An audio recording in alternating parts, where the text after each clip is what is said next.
السلام علیکم۔ جس یقین سے تم اللہ کو پکارتے ہو وہ اسی یقین سے سنتا ہے۔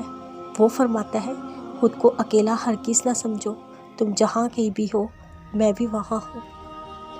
یقیناً اللہ مخلص دلوں کو نوازتا ہے، وقت لگتا ہے مگر عطا کمال کرتا ہے۔ وہ سب سنتا ہے، وہ التجا رد نہیں کرتا۔ تمہارا اس پہ یقین، اس کا تمہیں سننا یہ کوئی معمولی بات نہیں ہے۔ صرف اپنی چاہت کا مل جانا معجزہ نہیں، اللہ کی رضا میں راضی ہو جانا معجزہ ہے۔ سجدوں سے تعلق بنائے رکھو، جوانی بار بار نہیں ملتی۔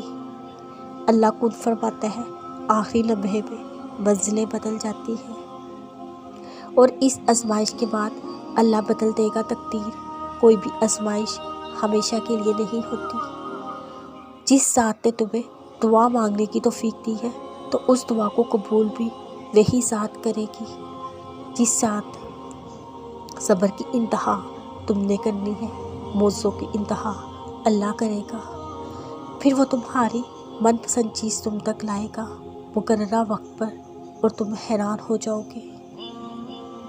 ایک امید ہے دعا سن لی جائے گی، ایک آس ہے اب کن کہہ دیا جائے گا۔ تہجد کی نیت کر کے سویا کرو، کیونکہ اللہ نیت پر بھی اجر عطا فرماتا ہے۔